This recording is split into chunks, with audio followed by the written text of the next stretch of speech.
سورہ یونس، بسم اللہ الرحمن الرحیم۔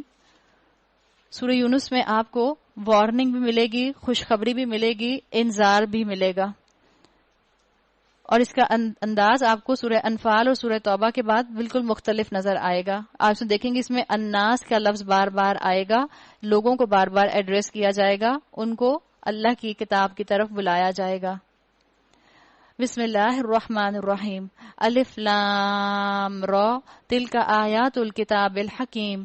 الف لام را، یہ اس کتاب کی آیات ہیں جو حکمت اور دانش سے لبریز ہیں۔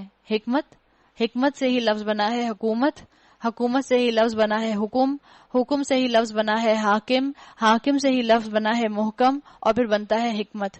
حکمت کیا ہوتی ہے؟ صحیح وقت پر، صحیح انداز میں، صحیح طرح سے کسی چیز کا فیصلہ کر لینا، یہ حکمت ہے۔ اور اللہ تعالیٰ نے اس کتاب کے اندر یہ کوالٹی رکھی ہے۔ آپ پڑھتے ہیں سورہ یاسین میں، یاسین والقرآن الحکیم، یہ حکمت بھرا قرآن ہے۔ جب اللہ نے قرآن کے ساتھ حکیم کی صفت لگائی، اس کا مطلب ہے قرآن اور حکمت الگ الگ نہیں ہو سکتے۔ جہاں آپ قرآن کو شامل کریں گی وہاں آپ کو حکمت مل جائے گی۔ کیا لوگوں کے لیے یہ ایک عجیب بات ہو گئی کہ ہم نے خود انہی میں سے ایک آدمی پر وحی بھیجی کہ غفلت میں پڑے ہوئے لوگوں کو چونکا دے، اور جو مان لے ان کو خوشخبری دے دے۔ ان کے لیے ان کے رب کے پاس سچی عزت اور سرفرازی ہے۔ پیچھے آپ نے پڑھا تھا کونوا مع الصادقین، یہاں پر آ گیا قدم صدقن۔ اللہ نے بتا دیا قدم صدقن، جو سچ وہ کہا کرتے تھے اس کے انجام میں ان کو اعلیٰ درجہ ملے گا۔ اللہ نے ان کے لیے اعلیٰ درجات رکھے ہیں، اسی لیے اللہ نے پیچھے حکم دیا تھا کہ کونوا مع الصادقین، سچوں میں شامل ہو جاؤ۔ اس پر منکرین نے کہا یہ شخص تو کھلا جادوگر ہے۔ حقیقت یہ ہے، یعنی کیا ہوا، قصہ ہی ختم کر دیا یہ کہہ کر کہ ہم نے اب سننا ہی نہیں ہے، چیپٹر کلوز، ہم سنیں گے ہی نہیں، یہ تو جادوگر ہے، اس کی باتوں پر کیا کان دھریں۔ حقیقت یہ ہے کہ تمہارا رب وہی خدا ہے جس نے آسمانوں اور زمین کو 6 دنوں میں پیدا کیا، پھر تخت سلطنت پر جلوہ گر ہو کر کائنات کا انتظام چلا رہا ہے۔ کوئی شفاعت یعنی سفارش کرنے والا نہیں ہے الا یہ کہ اس کی اجازت کے بعد شفاعت کرے۔ یہی اللہ تمہارا رب ہے، لہٰذا تم اسی کی عبادت کرو۔ پھر کیا تم ہوش میں نہ آؤ گے؟ اللہ نے کہا ہے کیا تم ہوش میں نہ آؤ گے؟ اسی کی طرف تم سب کو پلٹ کر جانا ہے۔ الیہ مرجعکم جمیعا، یہ اللہ کا پکا وعدہ ہے۔ وعد اللہ حقا، بے شک اللہ پیدائش کی ابتدا کرتا ہے، پھر وہی دوبارہ پیدا کرے گا، تاکہ جو لوگ ایمان لائے اور جنہوں نے نیک عمل کیے ان کو انصاف کے ساتھ جزا دے، اور جنہوں نے کفر کا رویہ اختیار کیا وہ کھولتا ہوا پانی پئیں، دردناک سزا بھگتیں اس انکار کی پاداش میں جو وہ کرتے رہے۔ اگر کسی کو احساس ہو جائے مثال کے طور پر کہ میں جو گلاس پانی کا اٹھا رہی ہوں یہ گرم ہوگا، ہم اس گلاس کو ہاتھ نہیں لگاتے۔ اللہ نے یہاں سزا بتائی ہے کہ وہ دردناک سزا ان کے لیے کیا ہے، کھولتا ہوا پانی پئیں گے۔ آخرت کا احساس ہی صرف انسان کو آج عمل میں درستگی لانے پر مجبور کر سکتا ہے۔ آخرت کا احساس ہی آپ کو اور مجھے یاد دلاتا رہتا ہے کہ اللہ جہاں الرحمن الرحیم ہے وہاں مالک یوم الدین بھی ہے، اور یہ مالک یوم الدین کا احساس آپ کو اور مجھے یاد دلاتا ہے یہ دنیا ختم ہو جانی ہے، اور یہ دنیا ختم ہو جائے گی تو پھر صرف 2 ہی ڈیسٹینیشن بنیں گے، یا جنت یا دوزخ۔ اللہ تعالیٰ مجھے اور آپ کو جنت میں جانے والے اعمال کرنے کی توفیق عطا فرمائے۔ وہی ہے جس نے سورج کو اجیالہ بنایا، چاند کو چمک دی، اور چاند کے گھٹنے بڑھنے کی منزلیں ٹھیک ٹھیک مقرر کر دیں تاکہ تم اس سے برسوں اور تاریخوں کے حساب معلوم کرو۔ اللہ نے یہ سب کچھ برحق ہی پیدا کیا ہے، یعنی کیلنڈر گھڑیاں اللہ تعالیٰ نے ہمیں دے دیں تاکہ وہ ہمیں سرو کریں۔ وہ اپنی نشانیوں کو کھول کھول کر پیش کر رہا ہے ان لوگوں کے لیے جو علم رکھتے ہیں۔ بتا دیا گیا کہ اللہ تعالیٰ نے علم والوں کے لیے یہ معاملہ بنایا ہے کہ قرآن کا علم پہنچا دیا۔ قرآن علم دوست ہے، قرآن علم کے ساتھ رہنے والے کو بہت سی حکایتیں سکھا دیتا ہے۔ تو مسلمان جاہل کیسے ہو سکتے ہیں؟ مسلمان قرآن سے دور کیسے ہو سکتے ہیں؟ اگر قرآن ان کی کتاب ہے، ان کی ڈیوائن بک ہے، ان کی ہولی بک ہے مسلمانوں کی، تو مسلمان جاہل کیسے رہ سکتے ہیں؟ جس نے دنیا کا علم نہیں بھی حاصل کیا اور اس نے قرآن کا علم فہم و فراست کے ساتھ حاصل کر لیا، اللہ اس کو بہت سی حقیقتیں دکھا دیتا ہے۔ یقیناً رات اور دن کے الٹ پھیر میں اور ہر اس چیز میں جو اللہ نے زمین اور آسمانوں میں پیدا کی ہے نشانیاں ہیں ان لوگوں کے لیے جو غلط بینی اور غلط روی سے بچنا چاہتے ہیں۔ حقیقت یہ ہے کہ جو لوگ ہم سے ملنے کی توقع نہیں رکھتے اور دنیا کی زندگی ہی میں راضی اور مطمئن ہو گئے ہیں، اور جو لوگ ہماری نشانیوں سے غافل ہیں، ان کا آخری ٹھکانہ جہنم ہوگا، ان برائیوں کی پاداش میں جن کا اکتساب وہ اپنے اس غلط عقیدے اور طرز عمل کی وجہ سے کرتے رہے۔ یعنی اگر عقیدہ درست ہو، خلوص ہو، تو اللہ ہدایت دے دیتا ہے۔ ہدایت کی دعا جو ہے وہ یاد رکھیں دنیا میں ضرور قبول ہوتی ہے، اور ہدایت کا انحصار کس چیز پر ہوتا ہے؟ انسان کے دل پر۔ ہو سکتا ہے انسان کی بہت سی دعائیں ایسی ہوں جو قبول نہ ہو اس دنیا میں، لیکن اگر آپ نے اپنے لیے ہدایت کی دعا کی ہے تو اللہ تعالیٰ آپ کی وہ دعا ضرور قبول کریں گے، اور دل کا دروازہ آپ کو اندر سے کھولنا پڑے گا، یہ یاد رکھیے گا۔ اور یہ بھی حقیقت ہے کہ جو لوگ ایمان لائے، یعنی جنہوں نے ان صداقتوں کو قبول کر لیا جو اس کتاب میں پیش کی گئی ہیں اور نیک اعمال کرتے رہے، انہیں ان کا رب ان کے ایمان کی وجہ سے سیدھی راہ چلائے گا۔ نعمتوں بھری جنت میں ان کے نیچے نہریں بہیں گی، وہاں ان کی صدا یہ ہوگی دعواہم فیہا سبحانک اللہم وتحیتہم فیہا سلام۔ پاک ہے تو اے خدا، ان کی دعا یہ ہوگی سلامتی ہو، اور ان کی ہر بات کا خاتمہ اس بات پر ہوگا ساری تعریف اللہ رب العالمین ہی کے لیے ہے۔ اسلام کی گریٹنگ، یہی گریٹنگ جنت میں مسلمانوں کی گریٹنگ ہوگی۔ دنیا میں بھی الحمدللہ سے تعلق جنہوں نے قائم کیے رکھا، جو کھانا کھا کر الحمدللہ کہتے تھے، جو چھینک آنے پر ایکسکیوز می نہیں کہتے تھے، الحمدللہ کہتے تھے، آخرت میں اللہ کے ہاں پہنچیں گے تو جنت میں جا کر بھی اللہ کا شکر ادا کریں گے، اس لیے کہ ان کو اللہ کا شکر ادا کرنے کی عادت تھی۔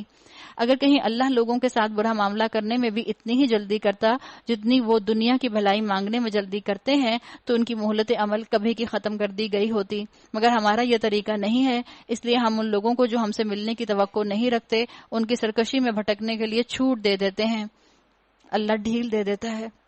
انسان سمجھتا ہے کہ شاید اللہ کی سرولنس خراب ہو گئی ہے، شاید اللہ نے دیکھا نہیں۔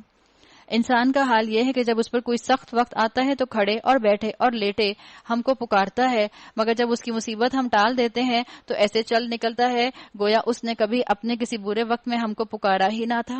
اپنی دعاؤں کو فالو اپ ہی نہیں کرتا، بھول جاتا ہے اللہ رب العزت کو، بھول جاتا ہے کہ اللہ نے اس کی کوئی دعا قبول کی تھی، اس کے لیے آسانیاں پیدا کی تھی۔ رزلٹ آنے والا ہو تو بچے کیسے دعا کرتے ہیں، کیسے نمازیں پڑھتے ہیں، نمازیں بھی اچھی ہو جائیں گی اور قرآن پڑھتے ہوئے بھی آپ کو نظر آئیں گے، پھر دعائیں بھی مانگیں گے، پتہ نہیں کون کون سی دعائیں مانگتے ہیں، شاید ایگزامینر اندھا ہو جائے، اس کو میرا پیپر نظر ہی نہ آئے، جو سوال میں نے چھوڑا ہے وہ سمجھے میں نے پورا کیا ہے، ایسی ایسی دعائیں بچے کرتے ہیں۔ تو جب اللہ کے مشکل ڈالتا ہے تو اللہ کو پکارتا ہے انسان، یہ اللہ کا شکوہ ہے کہ زندگی میں صدمہ آتا ہے تو تم میری طرف رجوع کرتے ہو، خوشی آتی ہے تو مجھے بھول جاتے ہو۔ حالانکہ حدیث کا مفہوم آتا ہے جو اللہ کو خوشی کے موقعوں پہ یاد رکھتا ہے اللہ اس کے غم میں اس کو تنہا نہیں چھوڑتا، اللہ اس کی مشکلات میں اس کو تنہا نہیں چھوڑتا۔ اس طرح حد سے گزر جانے والوں کے لیے ان کی کرتوت خوشنما بنا دیے گئے ہیں۔ لوگوں، تم سے پہلے کی قوموں کو ہم نے ہلاک کر دیا جب انہوں نے ظلم کی روش اختیار کی اور ان کے رسول ان کے پاس کھلی کھلی نشانیاں لے کر آئے اور انہوں نے ایمان لا کر ہی نہ دیا۔ اس طرح ہم مجرموں کو ان کے جرائم کا بدلہ دیا کرتے ہیں۔ اب ان کے بعد ہم نے تم کو زمین میں جگہ دی ہے تاکہ دیکھیں تم کیسے عمل کرتے ہو۔ اللہ نے تو بتا دیا ہے لِنَبْلُوَكُمْ أَيُّكُمْ أَحْسَنُ عَمَلًا، اللہ تو دیکھ لے گا عمل ہم کیسے کرتے ہیں۔ اسی مقصد کے لیے اللہ نے مجھے اور آپ کو اس دنیا میں بھیجا ہے۔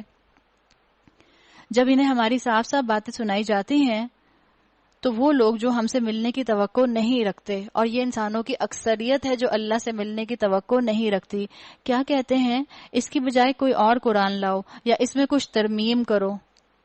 اہمیت اس بات کی نہیں ہے کہ قرآن کی بات ڈائلیوٹ کر کے قرآن کی بات پر عمل کرنا چاہتے ہیں، اہمیت اس بات کی ہے کہ انہوں نے اس کلام کو اللہ کا کلام سمجھا ہی نہیں، انہوں نے اس کلام کو اس کی کنسنٹریشن کے ساتھ لیا ہی نہیں، انہوں نے اللہ کی دی ہوئی تعلیمات کو سمجھا کہ شاید ہم اس پر کمپرومائز کریں گے تو اللہ ہماری پسند کی چیزیں بھی ہمیں دنیا میں دے دے گا اور آخرت میں بھی ہمارے ساتھ جو ہے وہ نرمی کا معاملہ کرے گا۔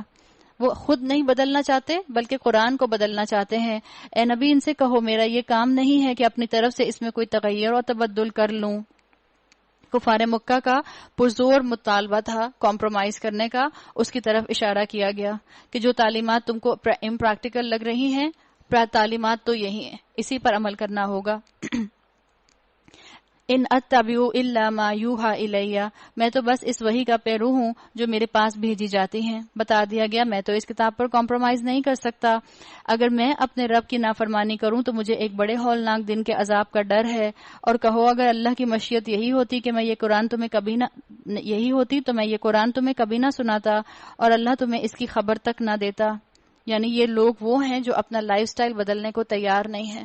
اس لیے کہ جب آپ قرآن پر عمل کرنا شروع کرتے ہیں تو یہ بات لکھ لیں، آپ کو اپنا لائف سٹائل بدلنا پڑتا ہے، اپنے سونے اٹھنے کے اوقات بدلنے پڑتے ہیں، اپنے ملنے کی روٹین چینج کرنی پڑتی ہے، اپنی پارٹیز کو کٹ ڈاؤن کرنا پڑتا ہے، ہر چیز کو لمٹ پر آنا پڑتا ہے۔ اور یہ وہ لوگ ہیں جو اپنا لائف سٹائل قرآن کے لیے بدلنے کو تیار نہیں ہیں۔ آخر اس سے پہلے میں ایک عمر تمہارے درمیان گزار چکا ہوں۔ رسول اللہ صلی اللہ علیہ وسلم سے کہلوایا گیا، میں وہی تو ہوں جس کو تم صادق اور امین کہا کرتے تھے، کیا تم عقل سے کام نہیں لیتے؟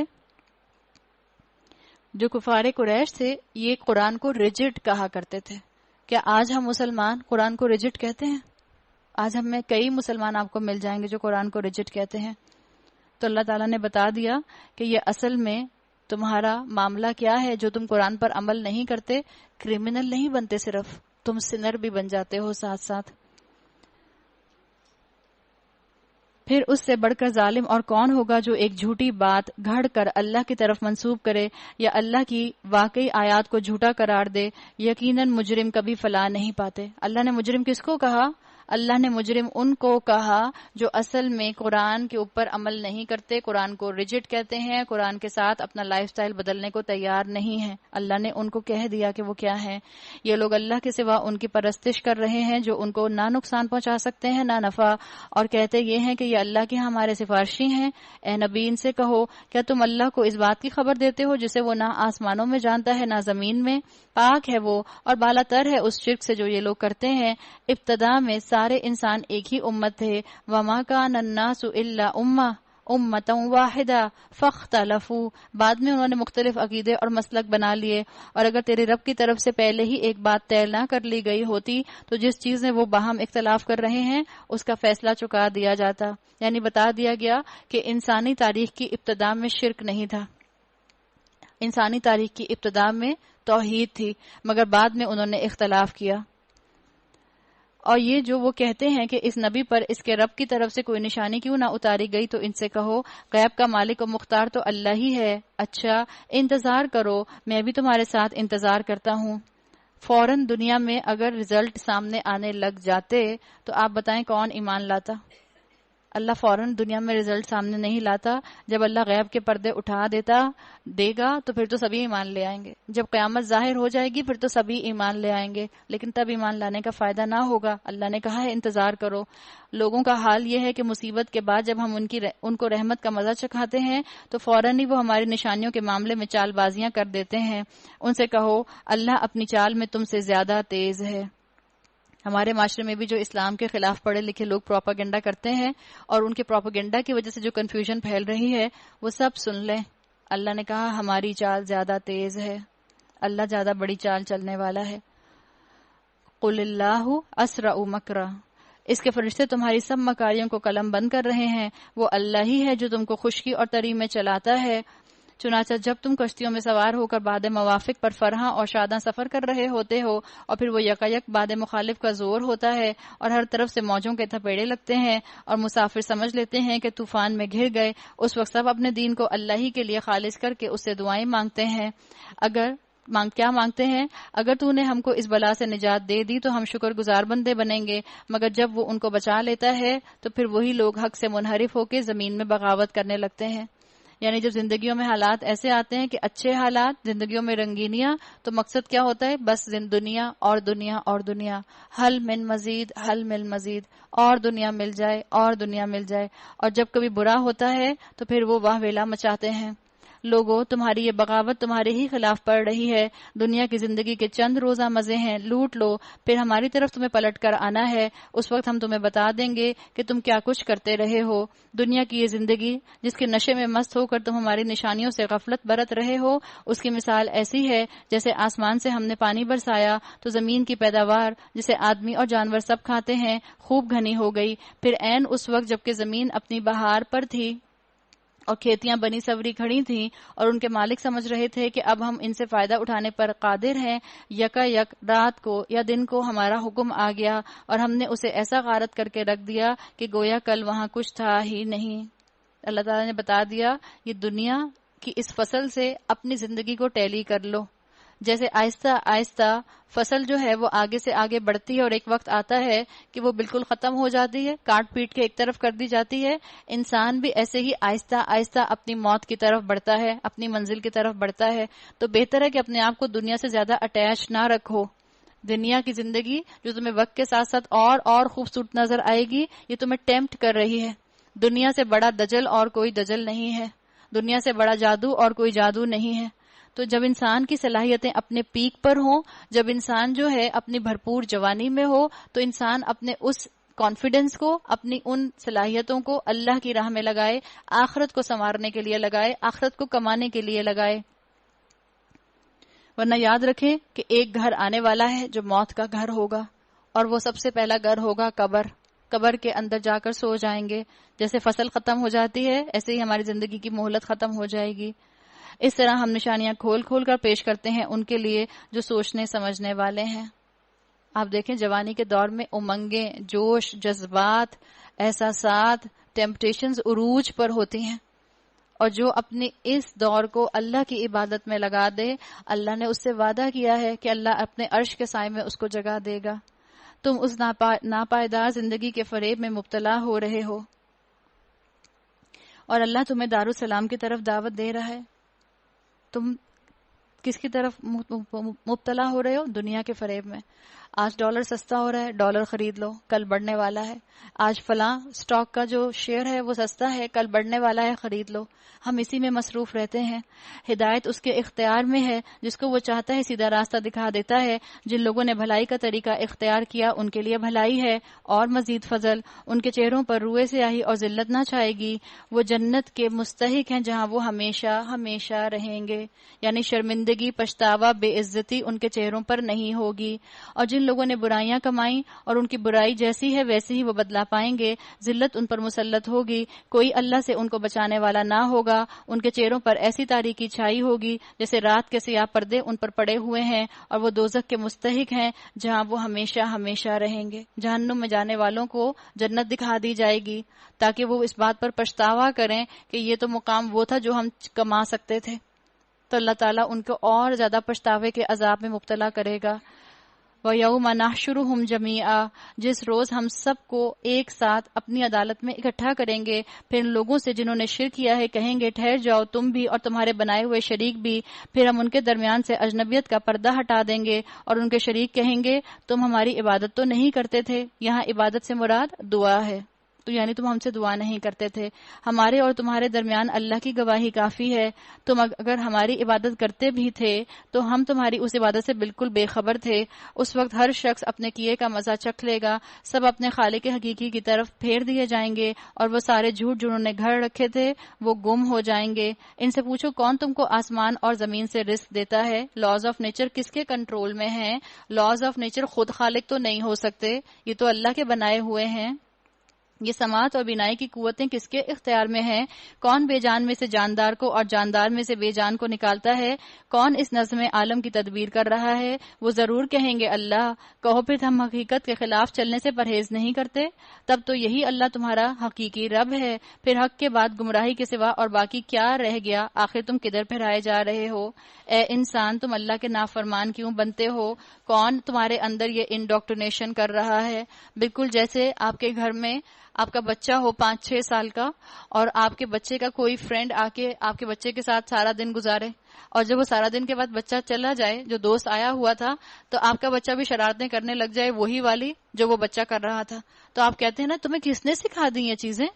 کس سے سیکھ لی تم نے یہ؟ یا آپ کا بچہ اپنی پھپھو کے گھر سے ہو کر آئے گا تو آپ ایک انڈائریکٹ پوچھتی ہیں کس نے بتائی تم کو یہ باتیں؟ کون تم کو ایسی باتیں بتاتا ہے؟ اللہ تعالیٰ نے بالکل اسی انداز میں پوچھا فَأَنَّا تُصْرَفُونَ, کدھر تم پھرائے جا رہے ہو؟ اے نبی دیکھو اس طرح نافرمانی اختیار کرنے والوں پر تمہارے رب کی بات صادق آ گئی کہ وہ مان کر نہ دیں گے. ان سے پوچھو تمہارے ٹھہرائے ہوئے شریکوں میں کوئی ہے جو تخلیق کی ابتدا بھی کرتا ہو اور پھر وہ اس کا اعادہ بھی کرے؟ بتا دیا گیا کہ میٹر جو ہے وہ اللہ کے اختیار میں ہے. یہ کہہ دینا کہ matter can not be created nor it can be destroyed, یہ تو سب باتیں ختم. اللہ نے میٹر بنایا، اللہ جس وقت چاہے اس کو ختم کر دے، اللہ جس وقت چاہے اس کو بڑھا دے. کہو وہ صرف اللہ ہے جو تخلیق کی ابتدا بھی کرتا ہے اور اس کا اعادہ بھی. پھر تم یہ کس الٹی راہ پر چلائے جا رہے ہو؟ ان سے پوچھو تمہارے ٹھہرائے ہوئے شریکوں میں کوئی ایسا بھی ہے جو حق کی طرف رہنمائی کرتا ہو؟ کہو وہ صرف اللہ ہے جو حق کی طرف رہنمائی کرتا ہے. پھر بھلا بتاؤ، جو حق کی طرف رہنمائی کرتا ہے وہ اس کا زیادہ مستحق ہے کہ اس کی پیروی کی جائے، یا وہ جو خود راہ راست نہیں پاتا الا یہ کہ اس کی رہنمائی کی جائے؟ فما لکم کیف تحکمون، آخر تمہیں کیا ہو گیا ہے، کیسے الٹے الٹے فیصلے کرتے ہو؟ وما یتبع اکثرهم الا ظن، حقیقت یہ ہے کہ ان میں سے اکثر لوگ محض گمان اور قیاس کے پیچھے چلے جا رہے ہیں، حالانکہ گمان حق کی ضرورت کو کچھ بھی پورا نہیں کرتا. جو کچھ یہ کر رہے ہیں اللہ اس کو خوب جانتا ہے. گمان کی بات کر دی. آئی تھنک والا attitude, I know everything. I don't think so. This is practical. I don't think so. This is like this. یہ والا ایٹیٹیوڈ، اس کو کہتے ہیں گمان. مین میڈ تھیوریز بنانا، اور پھر یہ کہنا کہ ہم اللہ کی بنائی ہوئی تھیوریز پر یقین نہیں رکھتے. ہمارا خیال ہے اس چیز کا اتنا اجر ہوگا. اچھا، ہمارا خیال ہے اس چیز کا اتنا اجر ہوگا. اپنی طرف سے کہہ دینا ظن، میرا خیال ہے اس چیز پر اتنا گناہ ملے گا. یہ میرا خیال کچھ نہیں ہوتا. آئی تھنک کچھ نہیں ہوتا. جو اللہ نے بتا دیا اسی پر قائم رہو. اور یہ قرآن وہ چیز نہیں ہے جو اللہ کی وحی اور تعلیم کے بغیر تصنیف کر لیا جائے، بلکہ یہ تو جو کچھ پہلے آ چکا تھا اس کی تصدیق اور الکتاب کی تفصیل ہے. اس میں کوئی شک نہیں ہے کہ یہ فرما روائے کائنات کی طرف سے ہے. یہ قرآن کا ایک ظاہری حسن ہے. آپ دیکھیں قرآن کی ایک ڈیوائن بیوٹی بھی ہے. قرآن کی اہل عرب کو شروع میں قرآن کی ظاہری خوبصورتی دکھائی گئی تھی، اس لیے کہ وہ اس کی زبان کو سمجھتے تھے. انہوں نے اس کی آیت کے اندر چھپے ہوئے معجزوں کو سمجھا، انہوں نے ان آیات کے اندر چھپے ہوئے الفاظ کو سمجھا، اس کی ڈیوائن خوبصورتی کو سمجھا. تو پہلے قرآن کا ظاہری حسن بتایا گیا، اور جب رسول اللہ صلی اللہ علیہ وسلم نے اس قرآن کو امپلیمنٹ کر دیا تو پھر اس چیز کے ذریعے قرآن کے سسٹمز کی خوبصورتی کو دکھایا گیا. کیا یہ لوگ کہتے ہیں کہ پیغمبر نے اسے خود تصنیف کر لیا ہے؟ کہو اگر تم اپنے اس الزام میں سچے ہو تو ایک صورت اس جیسی تصنیف کر لاؤ، اور ایک خدا کو چھوڑ کر جس کو بلا سکتے ہو مدد کے لیے بلا لو. اصل یہ ہے کہ جو چیز ان کے علم کی گرفت میں نہیں آئی اور جس کا مال بھی ان کے سامنے نہیں آیا، اس کو انہوں نے خواہ مخواہ اٹکل پچو چھٹلا دیا. اسی طرح تو ان سے پہلے کے لوگ بھی جھٹلا چکے ہیں. قرآن کے نظام کو نافذ کیے بغیر جھٹلا دیا. ٹرائی نہیں کیا سسٹم کو اور کہہ دیا کہ پریکٹیکل نہیں ہے. امریکن ماڈل آزما لیں گے، چائنیز ماڈل اپنا لیں گے، یا سعودی عرب کا ماڈل آزما لیں گے، اسلامک ماڈل اپنانے کو تیار نہیں ہوں گے. اسلامک ماڈل کو اپنا کر تو دیکھو، امپلیمنٹ کر کے تو دیکھو. جب امپلیمنٹ کرو گے تبھی تو پتہ چلے گا کہ اس کے کتنے فائدے ہیں. ضد کی بنا پر چھوڑ کیوں دیا اس کو، جھٹلا کیوں دیا اسے؟ اس چیز کی طرف اشارہ کیا گیا کہ تم اتنی سائنس کی بات کرتے ہو، اتنا ریسرچ کی بات کرتے ہو، اتنا سائنٹیفک اپروچ رکھنے کی بات کرتے ہو. یہ تو سائنٹیفک اپروچ نہیں ہے کہ جس چیز کو آپ نے پریکٹیکلی اپلائی ہی نہ کیا ہو آپ اس کو پہلے سے ریجیکٹ کر دیں. پھر دیکھ لو ان ظالموں کا کیا انجام ہوا. ان میں سے کچھ لوگ ایمان لائیں گے اور کچھ نہیں لائیں گے. تیرا رب ان مفسدوں کو خوب جانتا ہے. اگر یہ تجھے جھٹلاتے ہیں تو کہہ دے کہ میرا عمل میرے لیے ہے، تمہارا عمل تمہارے لیے. جو کچھ میں کرتا ہوں اس کی ذمہ داری سے تم بری ہو. یعنی ہمارے لیے سبق ہے، ہم نیک کام میں ساتھی اگر ہمیں نہیں مل رہے تو ہم کیا کریں؟ کام کرنا چھوڑ دیں. اگر نیک کام میں ساتھی نہیں مل رہے تو آپ اور میں سمجھ جائیں انتم بریئون مما اعمل وانا بریء مما تعملون. میں اکیلی بھی ہوں تو حق کے لیے کافی ہوں، مجھے تو کام کرتے رہنا ہے. تبلیغ کرنی نہیں چھوڑنی. یہاں یہ مطلب نہیں کہ تبلیغ کرنی چھوڑ دی جائے، بلکہ یہ کہا گیا ہے کہ ان کے اعمال پر آپ سختی کا معاملہ نہ کریں، آپ نرمی کا معاملہ کریں. اور ہمارے سامنے مثال موجود ہے کہ اللہ کا جن چیزوں کے اوپر غضب بھڑکتا ہے، رسول اللہ صلی اللہ علیہ وسلم نے اپنی تبلیغ کے معاملے میں ان کے ساتھ کتنی حکمت سے کام لیا. سورہ مریم ہم آگے پڑھیں گے، وہاں آئے گا کہ اللہ کا غضب بھڑکتا ہے، آسمان پھٹ جائے اور زمین شک ہو جائے کہ انہوں نے رحمان کے لیے بیٹا تصور کر لیا، بیٹا بنا لیا.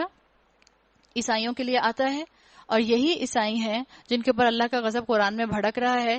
لیکن جب یہ مدینہ میں آئے ہیں تو آپ صلی اللہ علیہ وسلم نے ان کو سب سے بیسٹ ہوٹل میں رکھا.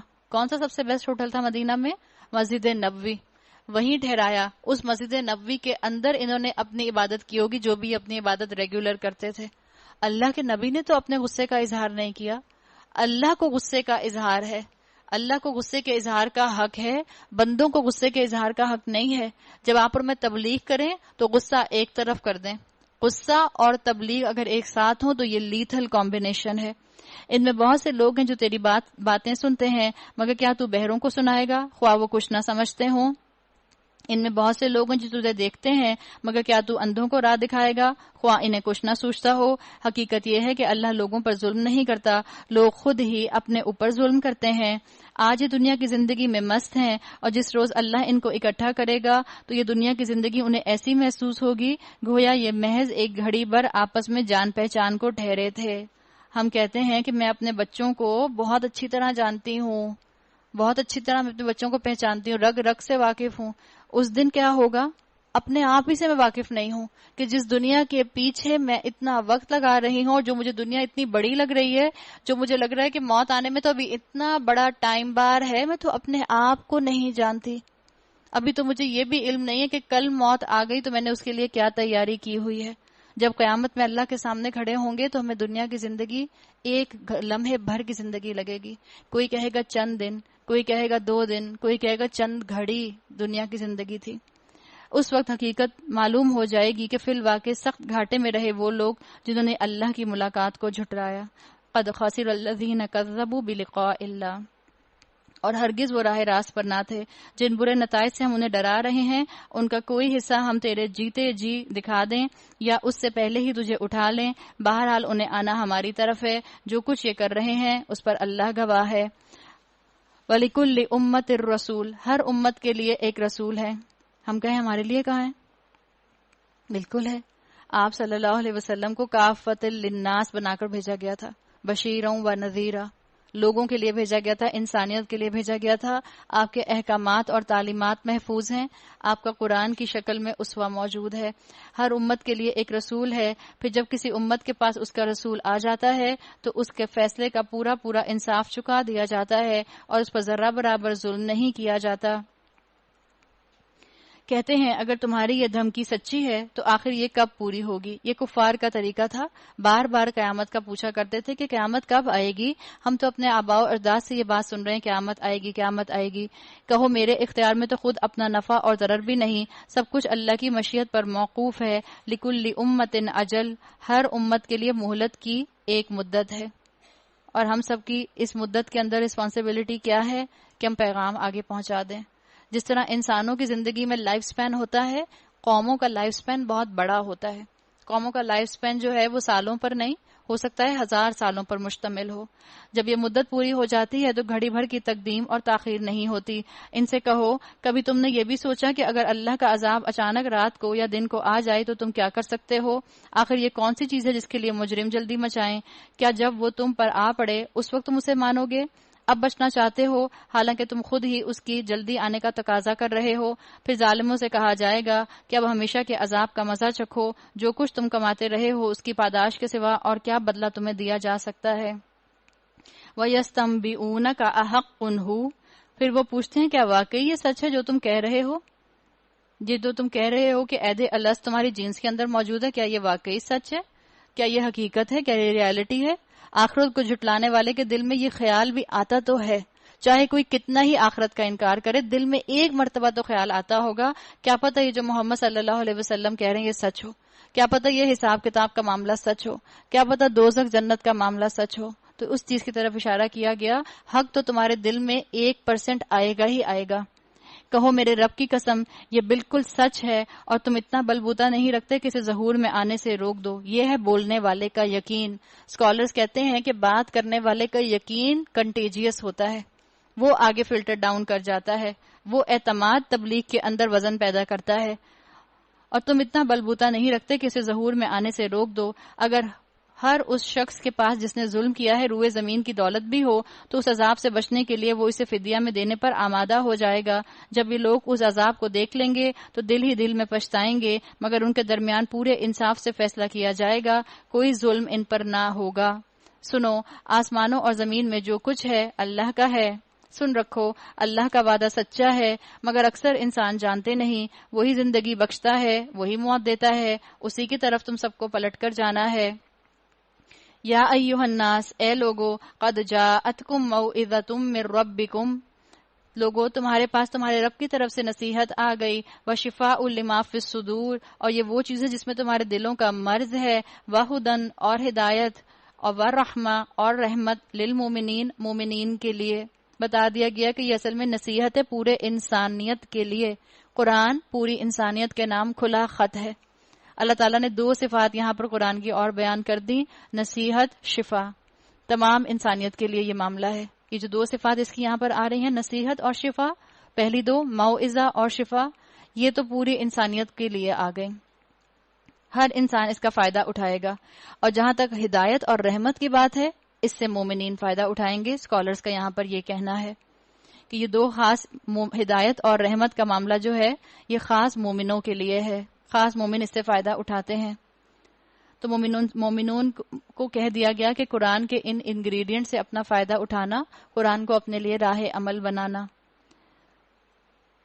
اے نبی کہو کہ یہ اللہ کا فضل ہے اور اس کی مہربانی ہے کہ یہ چیز اس نے بھیجی، یعنی قرآن تمہیں دیا، اب اس پر تکیہ لگا مت لینا، اب اس کو اپنی پیٹھوں کے پیچھے مت ڈال دینا، اس کو صرف اور صرف دلچسپی سے پڑھنا، شوق سے پڑھنا، عمل کے لیے پڑھنا، اس پر تو لوگوں کو خوشی منانی چاہیے۔ فَبِذَلِكَ فَلْيَفْرَحُوا هُوَ خَيْرٌ مِّمَّا يَجْمَعُونَ، یہ سب ان چیزوں سے بہتر ہے جنہیں یہ لوگ سمیٹ رہے ہیں۔